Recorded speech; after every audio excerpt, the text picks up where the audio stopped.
বিখ্যাত নামকরা মবায়ের বটগাছ, পাবনা সদর উপজেলা, যোধগৌরী জালালপুর গ্রাম, গয়েশপুর ইউনিয়ন। এই সেই মবায়ের বটগাছ বলে। ওই যে আমার মবাই কাকা দেখতেছি বটতলায় আছে। ভাই দেখুন, এই যে মবাই কাকা, এই যে বটগাছটা লাগাইছে এই ব্যক্তি সেই ব্যক্তি। আসুন তার সাথে আমরা একটু কথা বলি। কাকা কেমন আছো?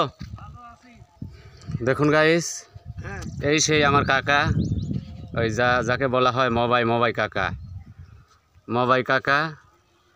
এই বটগাছটা কাকা কতদিন আগে লাগাইছো তুমি?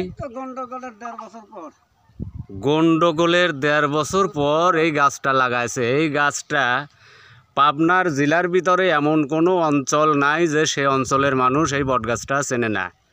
শুধু বলতে হবে মবায়ের বটগাছ।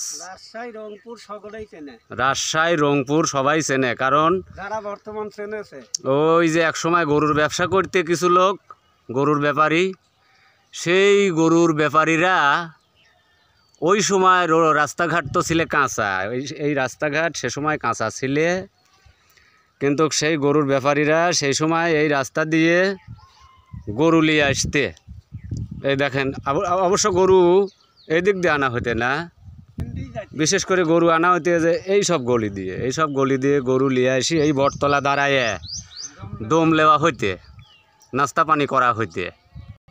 স্বাধীনের 2 বছর পরে আমার এই কাকু 1.5 বছর পরে বলতেছে যে স্বাধীনের 1.5 বছর পরে আমি এই বটগাছটা আমি নিজ হাতে লাগাইছি।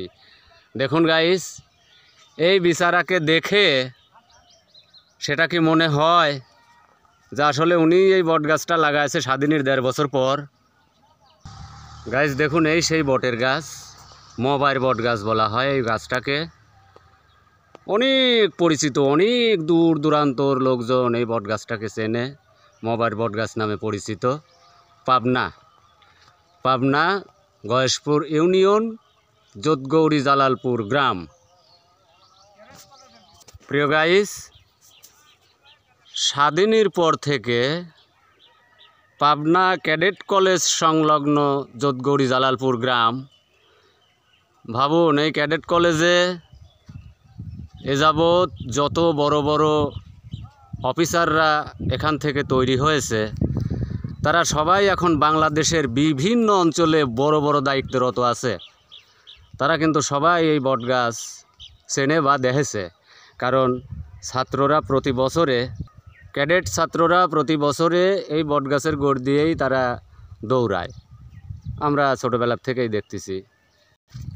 পাতা ঝরে গেছে, তাই বটগাছটা দেখতে খুবই ভয়ানক লাগতেছে। দেখুন, পাতা নাই, আর পাতা বের হবে ইনশাল্লাহ কিছুদিনের মধ্যেই, কয়েকদিনের মধ্যেই। এই সেই ব্যক্তি যাকে মবায়ের বটগাছ বলা হয়, আপনারা জানেন, এই সেই ব্যক্তি, সেই মবাই কাকা। দেখুন, এই আমাদের সেই মবাই কাকা।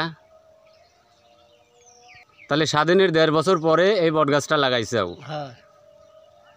তাহলে একবার চিন্তা করুন, এই বিচারাকে দেখলে কিন্তু তেমন মনে হয় না যে ওনার বয়সটা এত।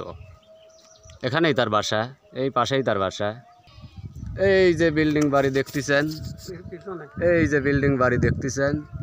এই বাড়ির পিছন সাইডে, অর্থাৎ এই যে নারকেল গাছ, এটাই ওনার বাসা।